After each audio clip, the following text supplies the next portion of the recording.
Hello everyone, welcome back to Pillars of Eternity. Well, I guess not welcome back, but so I basically cut out the entire character creation portion because that would have taken too long.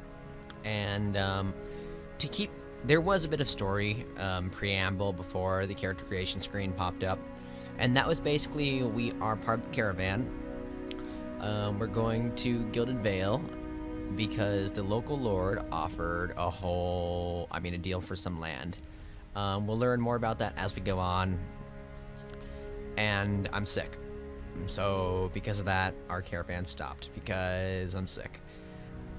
And that's pretty much it. And then it's like, oh, you should make yourself. So we have made ourselves and we'll be going on. So yes, this is Pillars of Eternity by Obsidian Entertainment. It is a role-playing game, as you will see very shortly, in the vein of Baldur's Gate.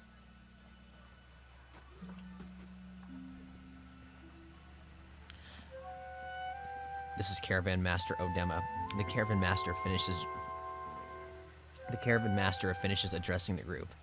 His bushy red mustache sagging jaws quiver as if for emphasis. Everybody stays close to the wagons, got it? Stay out of the woods, and beasts take you if you were planning a stroll through those ruins up there. He nods toward a looming black mass on the hillside. Whole area's crawling with hut-dwelling types who would be happy to stick an axe in you for trespassing. So mind that you don't track mud on their sacred blazing rocks. Blazing rocks. Tonight, everybody stays put, and in the morning we'll get the path cleared. Gilded Vale's less than a day out. Understood? At last, the Caravan Master turns to you, frowning as he looks you over. Touch of the rumbling rot, could be. There's a stinging beetle around here, carries it. You'll be fine once it passes your innards. Unless you don't drink water, course. Which case you'll be dead in a day. Oh, lovely. There's a berry grows in these parts, small and pink, called a springberry. About the size of a fingernail. Give you cramps if you eat it, but the frontiersmen make a tea from it. Calms the insides. Should get you through the night. You might check around, see if you can find some. Meanwhile, I'll see if we can scare you up some water. I know you want to hunt before it gets much darker. But see about refilling our water first. Got a sick one here. Odema looks over his shoulder at his assistant, a lanky, intense man named Sparfle, who carries an old sun-bleached bow. And then that's when he says that line. He nods in your direction. Sparfle nods and slides the worn bow over his shoulder. Where would I find these berries? They grow on a bush that's common round here, kind of funny looking. You'll know it when you see it. Doubt you'd have to go far off the road to find one. And there's ruins up there? Nothing you won't see on half the hills of Air Glonfoth.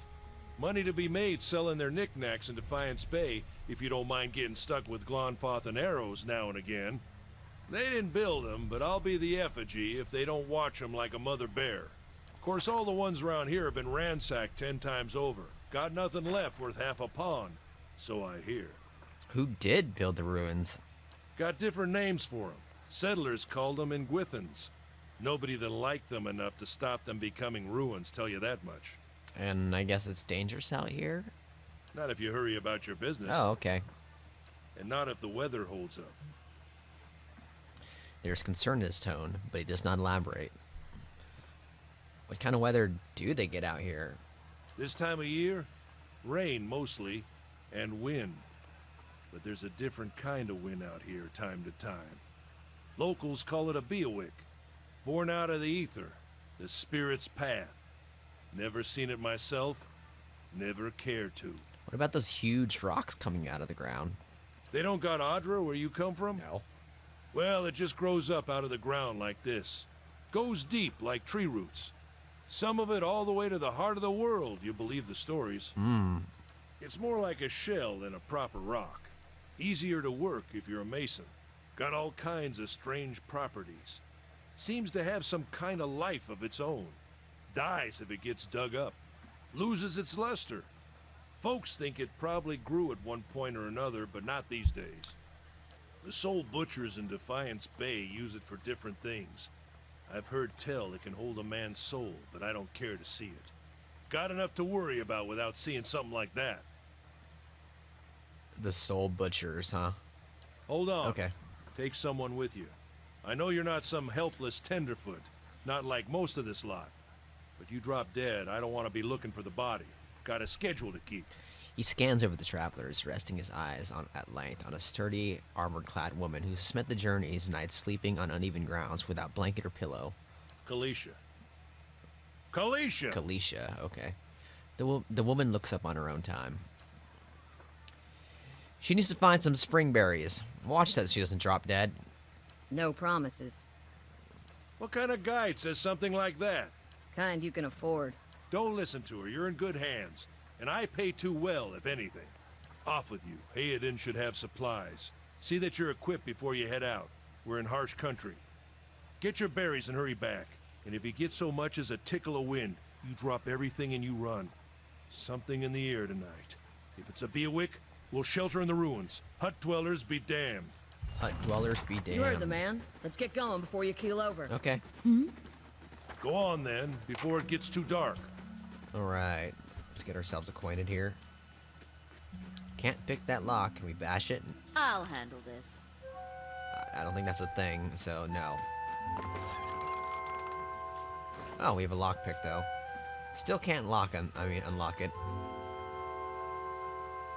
Caravan life doesn't agree with you, does it? Look as raw as that merchant Heodin.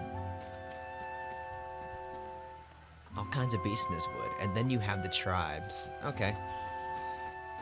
I will be reading. Anyone need supplies? I've got sundries for sale. Oh, sounds good to me. I will loot your caravan. You see a man wearing simple but mostly neat clothes. He's transfixed, however, by a rag tear in the seam of his tunic. Brought a whole wagon full of goods to sell, but not enough shirts for the road. He scratches one cheek with his knuckles. It's covered with uneven stubble, as if he hasn't quite got used to shaving on the road. Say, is there anything you need? I've got some basic traveling supplies for sale. If Okay. you'd like to take a look. Okay, I think I remember you. Heodin, right?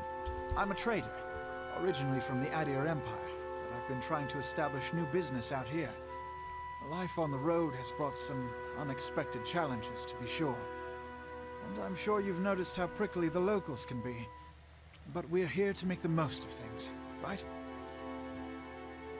Well, we might as well try. My thoughts exactly, says Heodin. Something else you need? Looks like we're settled for the night. Tell me about the Adir Empire, please. It's not as big as it used to be, but it's still big. The mainland is a continent northwest of here, but the colonies used to include Raed Saris and the Deerwood. About 150 years ago, Deerwood won its independence from the Empire. A fact our companions are quick to remind me of. He gives you a lopsided grin and nods at the other scattered caravanners.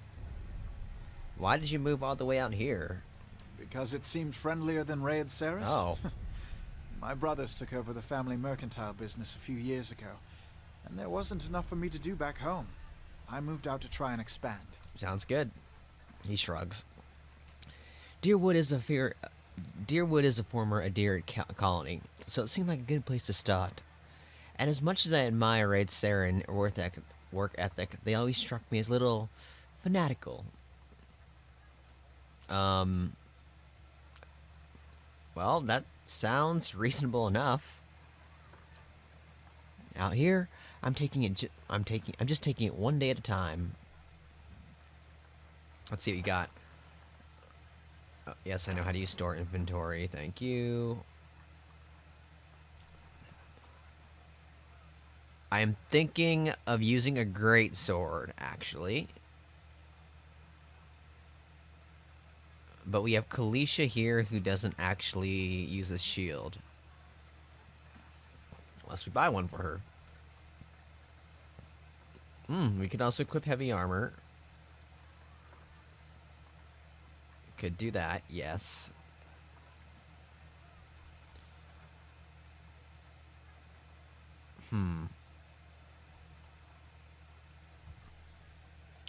Could also have someone use a crossbow, but I don't think I want to do that, honestly. A rod. Okay. I guess that's just like a stave, which you can actually hit people in melee range with. Can I look at my current inventory? No? Okay. That's fine.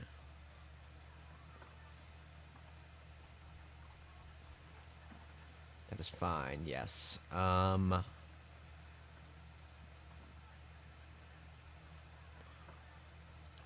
What do we currently have? We currently have a...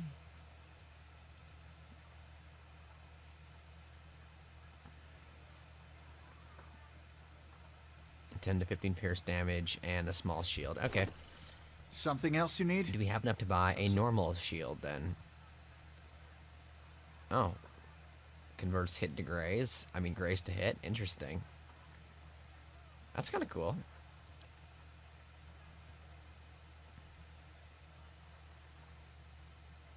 A rapier accurately hits people. Anything special about a greatsword? I mean, other than it does a lot of damage.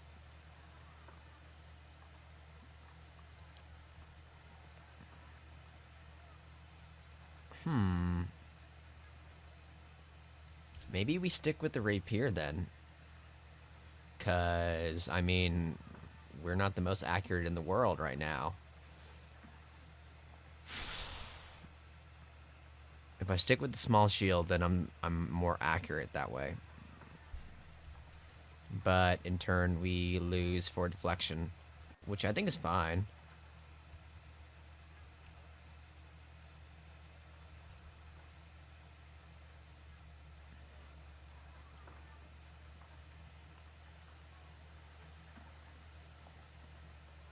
Well, I think what we do is nothing. Yeah, I think we just do nothing. And we just go to explore instead. So, this intro part I actually have done in the past. So I will just be doing it as quickly as possible. The fallen tree doesn't budge. Sap oozes Not looking forward to trying to lift that thing tomorrow. from the jagged wound in its trunk. The nice thing about this is we do have a fast mode enabled. Well, it's not enabled. I can unenable it, but it's a toggle. It's nice though for just like speeding through areas that you've done in the past before. Exploration is key. Hey Sparkle, what's up? I'll have your water soon enough. Stream's not going anywhere. Okay, great. I will talk to you later.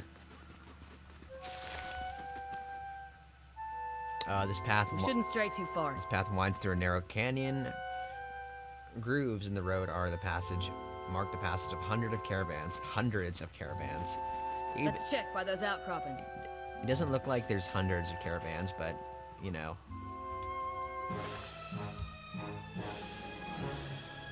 Okay.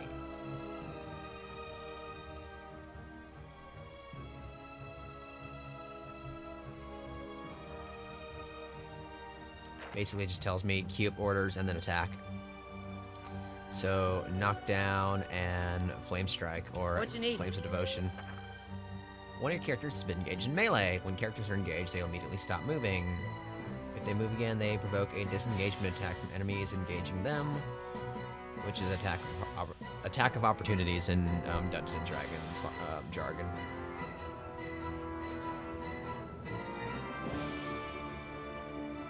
Okay. All characters in the game have 4 primary defenses. Yes, I will figure that out as we go, and damage reduction is damage reduction.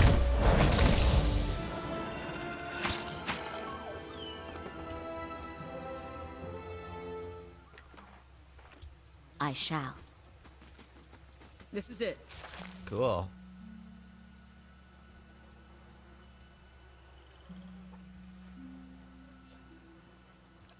Alicia says, word is you're some kind of artist. That so? More of a performer. Really? Yeah? How's it you happen to come here?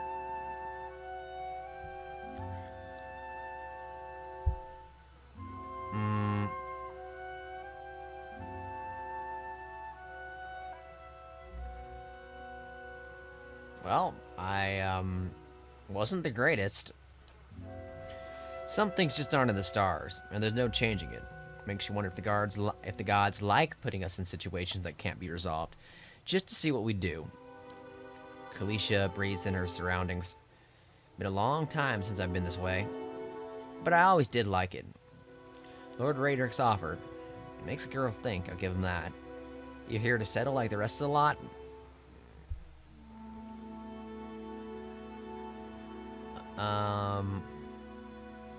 No. No, I'm just passing through. That's usually the case with the big city just a little ways further up the same road. Where are you headed?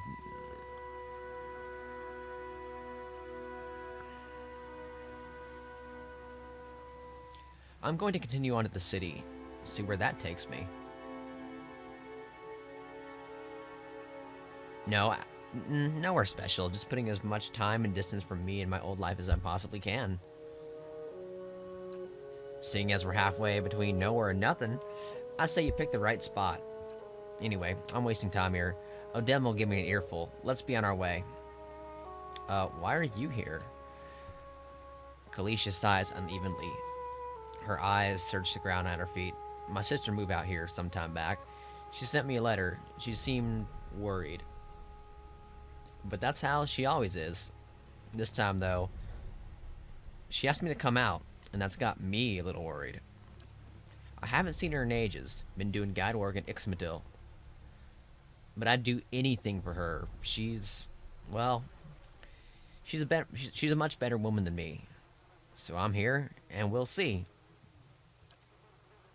Odem I've worked with before. He doesn't usually drive a route this way, but he's doing it for me. And about yourself? Maybe? I've got simple needs. I like open skies and far horizons. I find work that lets me live that way. My family wanders too. We started in Deerwood, but my parents ended up in the Living Lands. I've got a brother in Ratai and another in Deer. My sister in Gilded Vale. She's the only real homebody. And can you tell me a little bit about Deerwood? I've never been there myself. I'm not much for history, but from what I know, it used to be a part of the Adir Empire. Broke off after war some years back. Local heroes are feisty, and that's how they like it. I've been out of touch, but I've been hearing weird kinds of things about it lately. People having trouble giving birth, I guess. A lot of them. Been going on for years now, but somehow it's getting worse. With an uneasy tremor in her voice, she adds. I'll have to ask my sister about it. Alright, let's get back to camp. You know, I wouldn't hold my breath that Sparkle's getting you that water anytime soon. He does what he feels like, when he feels like. We should check up on him first, slap him around a little. Stream's just down that way. Come on, let's get you your water. Fine, Sparkle, we can do that. And by that, I mean we can go a million miles an hour. Looting the Burned Lady. That's a great name for a mushroom. Anything here? No? Wait, is something here? Nope. But yeah, this is Baldur's Gate as Baldur's Gate gets. From the top-down view, from the art style, for that matter. Hello, dear. See you, dear. He's going to a deer. This corpse is cold to the touch, and a ripe smell wafts it in putrid waves. A dark, crusted bloodstain besmirches its simple linen clothing. And Kalisha says, travelers, maybe, or looters, or bandits. Bad sign any way you put it. Any way you figure it. Okay. Leather armor and a lockpick.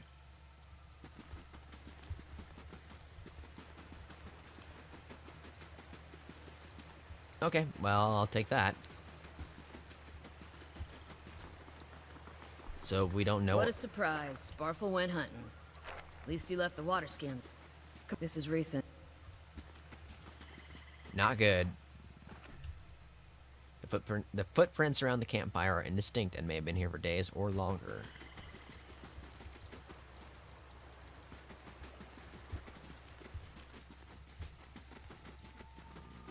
Anything else over here? No? Yes. Mushroom. Deer cap. I'll take that. Thank you.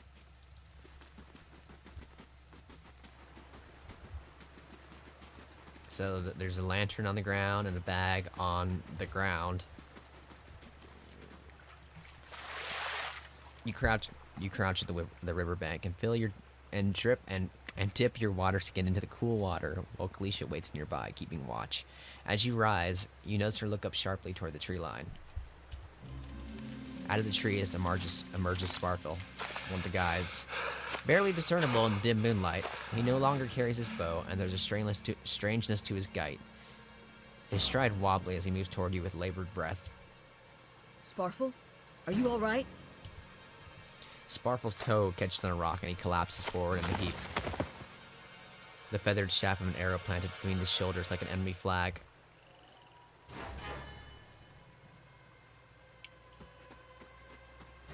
Ambush! And then we fight. Zero preamble. Okay. Knock that one down, I'll handle the other one, and then we're good to go. What you need? Got it.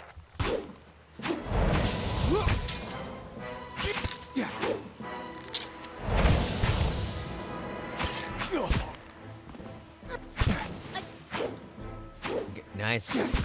We get ours down before Kalisha. Not that, you know, I'm bragging or anything. Come on, we have to get back to camp. Her torch is a very interesting weapon, though, I will say that. What you need? Okay, back to camp. Did we explore everything? Looks like it. Not that this is a very large area.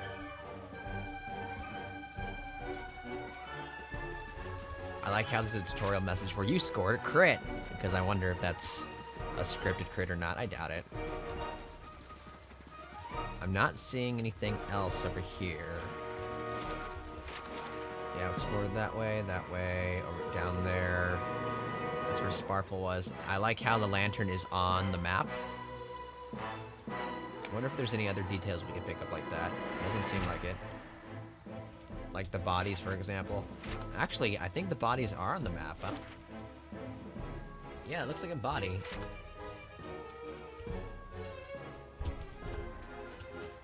Oh, we got fighting. Okay, that is fine. Move in. Let's do this. Yes? My God.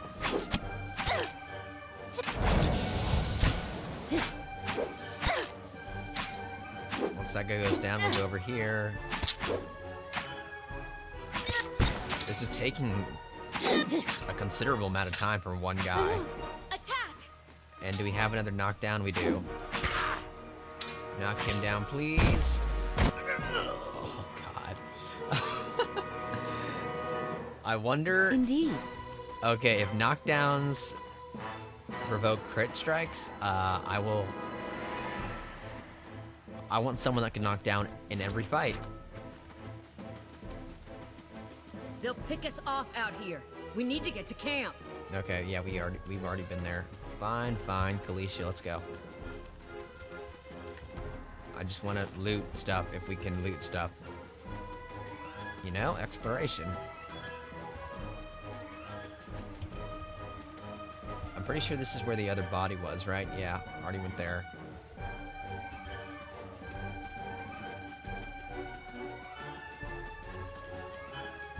What you need?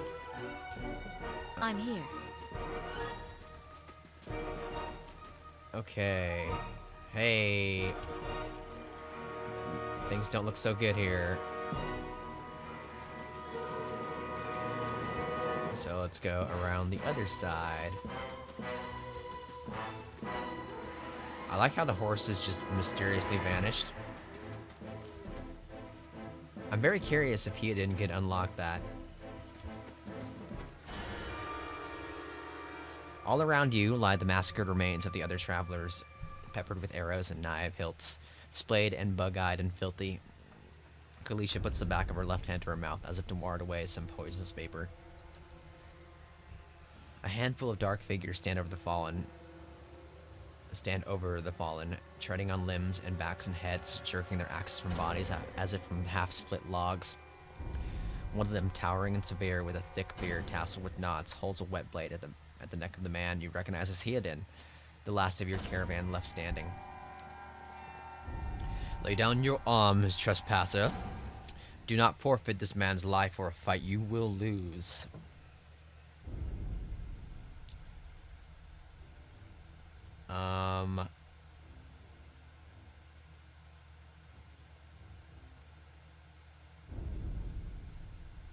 Why have you done this? Well, yeah, why have you done this? You have trespassed in places of which no mortal man is worthy. You are trespassers and plunderers all, and we will see this outrage avenged. So I say again, lay down your arms. Don't trust them. They mean to kill us all, says Heodin. Let's see.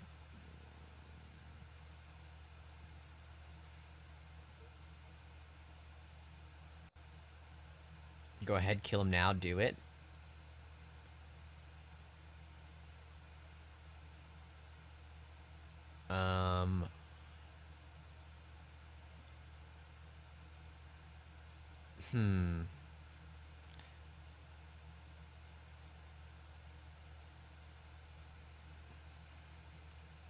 Judging by the string of animal teeth around your neck, I'm guessing you are worshippers of Galawain.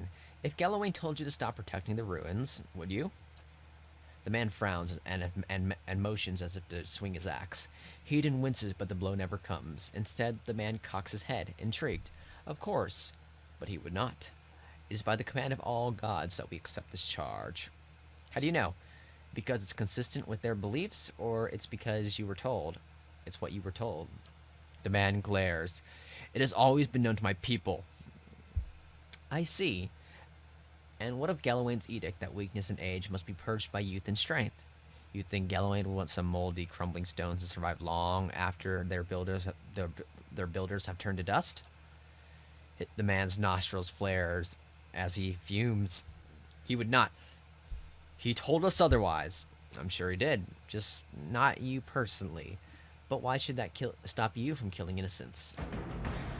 Distracted, the man's grip falters on his axe handle, and he nearly fumbles it, affording Heodin the moment he needs to dodge out of a swing, which comes too late. Howling with rage, the man charges at you instead. Okay, right into it. Can you actually... No, you can't. Alright. Blinding strike... I guess let's just queue up abilities and go at it.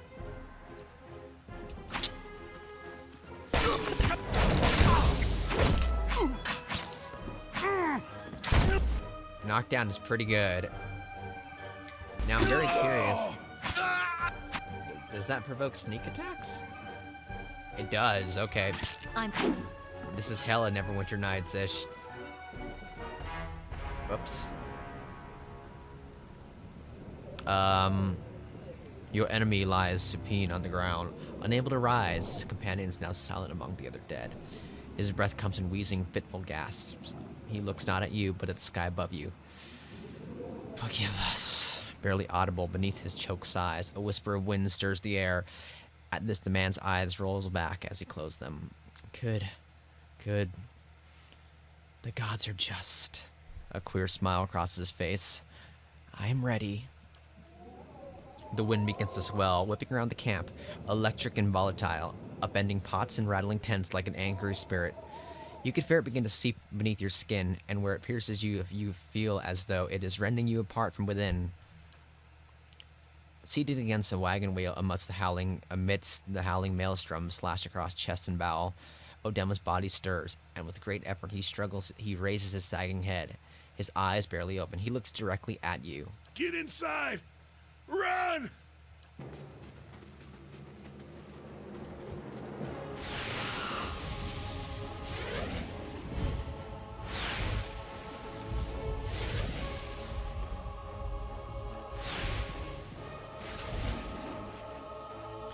Straining against a gale that threatens to pull you off your feet with every step, you set your hands in the worn folds of a weathered rock and set about pulling yourself up the precipice. With the last burst of energy before your arms give out, you swing yourself up onto the ledge. Heodin trails behind, slowed by injury and delayed by early hesitation. As he nears the face of the rocks, one of the fallen attackers, who has been feigning death, lunges for Heodin and topples him onto the rocky ground. Restrained, Heodin lashes out against his fatigued assailant, but struggles to break his hold. They are close to you. Despite the wind from your position, if you were to throw your weapon at the attacker, you have a good chance of hitting your mark. Throw your weapon at the attacker? Yeah, I'm gonna try that, at least. Your aim is true, and the hit jars Heodin loose. Lurching to his feet, Heodin clambers up to the base of the rocks. As he nears the top, however, the wind flares, pulling him sideways, tearing one of his hands free. But diving out to the hard rock, you manage to catch hold of it. Securing his other hand, you pull with waning strength, and it feels as though your arms will be jerked from their sockets. They hold out just long enough for Heodin to set his feet and join you at the trembling ledge.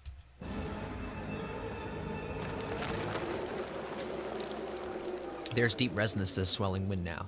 You feel it in the rocks beneath your feet and inside the cavity of your own chest, as though it would shake the marrow from your bones. Each new gust menaces the old stones before you, loosening connections, unsettling balances. As you dart your way beneath the old archway, the entire portal begins to fall beneath its own weight.